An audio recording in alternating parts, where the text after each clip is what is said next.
Hi everyone, welcome to Table for Two. I'm Onezie. And I'm the Elusive Bigfoot. Today we're discussing our top picks for games that are new to us this year. Right. So that means that maybe they came out a few years ago, but we didn't play it when it first came out. We played it this year. Some of them are newer, some of them are not. All right. So would you like to go first? Sure. So my first game that I listed is Trekking Through History. Good game. It's part of the Trekking series, and this one goes through history. You're creating your own timelines, and you're trying to do things from things that happened the oldest to the present. And each time that you cap that timeline, like you can't play anything that's more current, that timeline ends and you start again while you're collecting points from collecting different resources that you gather through each card. The cards are on a mat and you scoot them down so that maybe you get a certain purple resource that happens if you pick it up right now. But if I wait one turn and the card moves over, I might get a green resource and I need the green one, not the purple one. So you kind of like hedge your bets on what's available for you, as well as what year the card is to create that optimum timeline. Yeah, and it's not just about creating the biggest or best timeline. It's also ways to gather resources and score points on your personal board, which changes each round. He has won every time so far. Have I? Yeah. Did I? You did. All right. So games that are new to us. Mm-hmm. And we mentioned this one in another list that we did. Mm-hmm. But First Rat. Oh, nice. First Rat. Okay. So players play as rats, Mm-hmm. trying to be the first rat on the moon. Mm-hmm. And you're baking your rocket out of baking soda and vinegar. Did you say baking your rocket? Baking soda. You said baking your rocket out of baking soda. No. No. No, don't bake it. Making your rocket. Uh-huh. Making your rocket out of baking soda, calculators for the computers, Mm-hmm. tin cans for Mm-hmm. the body of the rocket. Oh, wasn't there baking soda and vinegar you need for the rocket? The rocket fuel. Mm-hmm. Yeah. Yeah. So that's First Rat. Awesome. My next game is a villainous expansion. Surprise, surprise. It is called Everybody Scream, and it's the one that has Oogie Boogie in it. So I love this expansion. Very much like Oogie Boogie, the rules keep changing back and forth.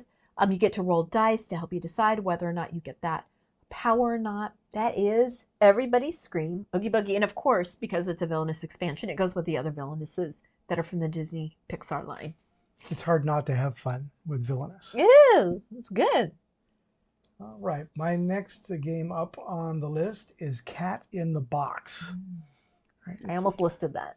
It's a trick-taking game based on Schrodinger's cat. So the cards that you have numbers on them, but they have no suits. Mm-hmm. And you just declare what you want the suit to be. Mm-hmm. But once you've observed, say, the green 3, nobody else can play the green 3 because it has already existed. Mm-hmm. So it's sort of an esoteric kind of trick-taking game, and it's kind of fun. I love that game. It takes about 10 minutes to play, I think. It's very short. Each round does. Yes. There's multiple rounds. 2 rounds, I think. 2 or 3. Mm-hmm. Okay. So that is Schrodinger's? No, Schrodinger's. So that is Cat in the Box. All right. My next game is Yak. Yak is a game where it takes place, I think, in Tibet, and you are waiting for the carts to come around. And from the carts, you can either get milk or meat or bread, or you can get stones from the cart. Or I think you also get stones from the cart. And so you're trying to build like a pyramid of all these stones in different colors and shapes. It's a beautiful game. Great fun. And that one is Yak. Yak. All right, my next one up is Cacao. Oh, Cacao. Cacao. So we played this when we were at a convention. Dice Tower West. And we loved it. Basically, you're trying to build out the jungle area, would you call it? The jungle area, and you're harvesting cacao and gaining points, and it's a fun game. Yeah. Yeah. That is a fun game. I did love it. Okay. My next game, took me forever to find this game. So excited. It is Millefiori, and you are glass makers. I think you're in Italy or Spain or Portugal. I can't remember. Somewhere around there. And you are taking your tiles that are shaped in diamonds, and you're laying them on different places to create sets of things to gain points while you go around the board. The artwork is beautiful. The pieces are gorgeous. That is Millefiori. And Millefiori was my number 1 pick. Oh. So I'll backtrack later on for my other pick. Okay. But yeah, Millefiori, one of the great things about Millefiori is that there are multiple ways to win, which is one of my big things about games. I don't want to have to compete in just one area. You know, if you're really good at the boat sailing part, I'll be really good at the spice mining part or something like that. So I really liked it. And I liked too that the little tiles that you put on the board are see-through. So you can actually see what you put them on and help you score later. Beautiful. Yeah. Millefiori. All right. Are we ready for our number 1? That was my number 1. Oh, that's your number 1. You stole my thunder. I'm sorry. So let me backtrack a little bit here, since you're almost up to yours. I'm going to go with Tree Lined Avenue. Okay. It's a card game we found, and we bought it on a lark, and it turned out to be pretty good. And basically, you are putting down cards in a grid to make the avenue, and you get points based on what kinds of trees you have in a row. And I think there's some other bonus points to be had. There's certain objectives. So maybe you have to have 2 pictures of ducks, or you need to have a gazebo, just different objectives within the cards. Yeah, so we hadn't seen this game before, and we bought it, and we loved it. It's a tree-lined avenue. Yeah, it's beautiful. All right, my number 1 game is Beer and Bread. Beer and Bread? Beer and Bread. I love this game. It is, it's a game where you are 2 competitive farms, and you're just trying to see who bakes the best bread and brews the best beer.